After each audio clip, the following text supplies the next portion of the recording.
No, there's And that's the the sad. anti-air. tank. That's sad. Anti-air tank. With Yeah, exactly. weird machine. No, you can kill the helicopter faster with turret on a van faster than the anti-air tank. I've tested that. You Unless can. the helicopter's not moving at all and you get every shot to land from the tank, you will take it down faster with a machine gun. But do you remember, Jay, in like Battlefield 2 or 2142, the anti-air tank was a nasty, it was a threat. Like you and I used to be we used to be disgusting in the Apache, and our number one concern was find the anti-air tank and take it down because it will wreck you in 3 seconds. It cannot be alive on the map while you're there, or it will kill you. And that threat is not there for the Apache anymore. The Apache can just roam around, lol, one-shotting everything, you know? And I'm going to tell you the weak point of the Apache that I've actually found. The window-mounted guns on the houses that they have here and there, those things destroy the Apache like there's no tomorrow. And they can't see you because you're inside a house. And they have to blow a hole through the wall to get to you. And I would tell you that out of the maybe 5 or 6 times that I've actually, they had the Apache and I was at the right place at the right time, able to shoot them down, once I was actually seen and targeted and not killed. I was able to take the Apache down 5 times out of 5 with that Kev, gun. I agree with you and disagree with you. I don't think that the window-mounted guns are the biggest threat to Apaches. I think Apache drivers are the biggest threat to Apaches. I cannot tell you how many backflipped Apaches I've seen in every game. You have 8 guys camped around it. One guy gets in, flips it over, and everybody's pissed off. It's fantastic. Well, that's another glaring problem with the game. People waiting in line for the Apache, trying to team kill each other half the time. Yeah. I've actually played a game where the attackers just walked in and took the base because the entire defending team was on the helipad waiting for the Apache to spawn. And I think that's just human nature there. I don't think there's anything you could do mechanics-wise that would affect that. Everyone just wants to pilot the Apache. It's really fun. And most people, unfortunately, don't know how to do that. But let's get off the topic of the Apache, because I think we've gone there too far. What I like to do is just kind of let's bring it all back together here. So this is a beta.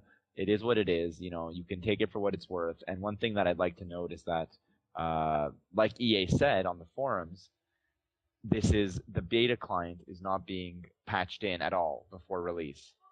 The beta client is being left as is until the release candidate or release client, and then they're going to be fixing everything at once. Now, I don't agree with that necessarily, but that's the way they've chosen to do it. Not to move off that for 1 second, but I just want to go back for 1 second, Pat, if I can. I just want to bring something up here.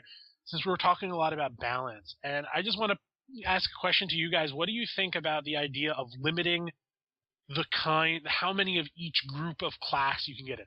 Because I've been in games where everybody's a medic and there are no assault guys, or when I very first started playing the beta and you have 8 snipers on one hill, no assault guys, and it's impossible to win. That's a map issue though, because the map just lends to that. Yeah, but is that going to happen on every map where there's super good coverage that you're going to have more than half your team as a sniper and not actually playing the game? We've played Battlefield for a long time, and snipers are always going to be snipers. They're always going to find a place where you can't see them, and it's just the reality of the game. No, I'm talking about the amount of them, though. I'm not saying that snipers shouldn't do what they do. I'm just saying, there being 15 on, your team is 20 people, 15 of them feel like they all want to stop at the same snipe point, and then there's 5 of you to go out and take bases. Yeah, but that's team problem, though. Are they winning, though? That's the thing. Are they winning by doing this? No, they're losing. Exactly. And that brings me to my other point is that because there are so many snipers, they're always placed at the same place. And even when we were looking at the map the only map that we have to play right now anyways, the only time we're going to see that many snipers is at the beginning there, where they have the landing pad, they're coming down, they're hiding on that hill there, because they have a really clear view of everything else. After that, most people will go something like medic, engineer, support, that kind of stuff. They'll step away from the snipers because they no longer have good spots. And the last time you'll see it again is defending team on the last part of the map. And even then, it's a little... That's exactly what I was saying, Kev. Each map feels like 3 completely different scenarios. At the beginning, it's very sniper heavy. It's very vehicle heavy. You get to the midsection where there's almost no vehicles, and it's more about the choke points in the road and people trying to get to the B point in the house. That's like a very melee intensive, infantry intensive part, the house and the V there on the right side of the map. And when you get to the third part, it becomes vehicle heavy again. You get the Apaches in there. It becomes a whole new ball game. And in the last part, well, then you get Blackhawks. It's more about vehicles again. There's a very infantry heavy. It kind of switches it up at all times, different strategies, which is nice because you really have 4 different games to play. And each game you need to have different units for different things. Engineers are good in one, snipers are good in the other. But if your team is full of quote unquote retards that just want to spam snipers, that's a human problem. It's not a game mechanic problem. It's just people are being stupid. No, we weren't blaming it on the game mechanics. The only reason there's so many snipers at the start of a map on the attacking side is because the way they made the game is the defenders can't actually climb that hill to kill them from behind. So they're basically immune to being killed unless it's by another sniper who takes them out. I agree. So they just sit up there for the entire game with a medic and an assault guy, constantly feeding them health and ammo, and they never leave.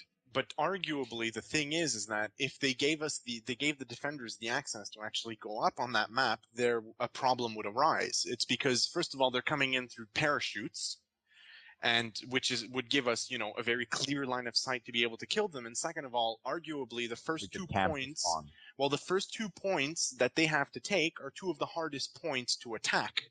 Because they have to sort of get into the game, they have to set up together, and we have, defenders have a clear line of sight to them as well coming down the hill.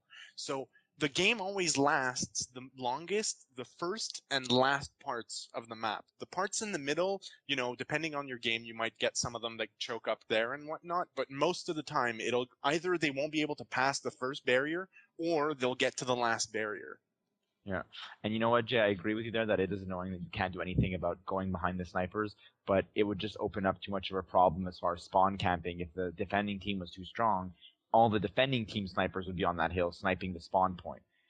Anyways, we're already getting a little long-winded here as far as all this specific conversation. Just to wrap things up, I'd like to just get into one last thing: connection issues, horrendous.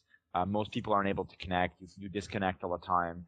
Let's hope this is just a beta thing and the launch client will be a lot smoother as far as the overall experience. But essentially, let's go back one by one, and let's give a good or bad, pro or con, whatever you think. So, Mike, what do you think? I think this game has a lot of potential. It's visually, it's beautiful. I love the destructible buildings. This is something that I think war games in general need to have moving forward. It's been too long where you shoot rockets at houses and they go down. I give it thumbs up. I think the balance issues are going to be worked out. Kevin, what do you think?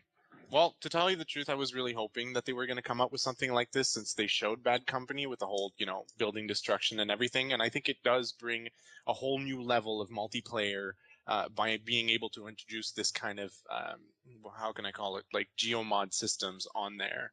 So, no, I'm pretty confident it's going to be something good for the Battlefield series. Okay, Jay, what do you think?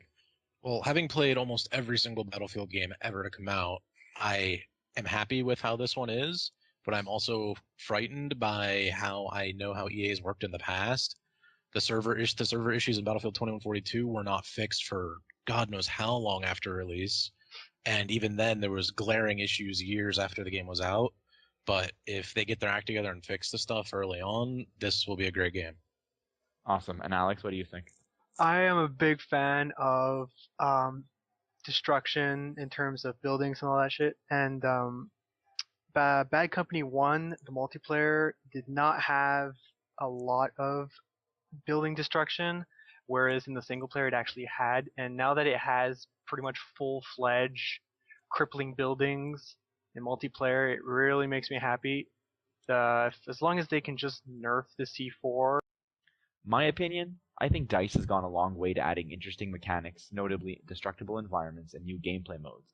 It does, however, really bother me that many core fundamental mechanics have remained broken since the series' inception, balance issues being the most glaring problem.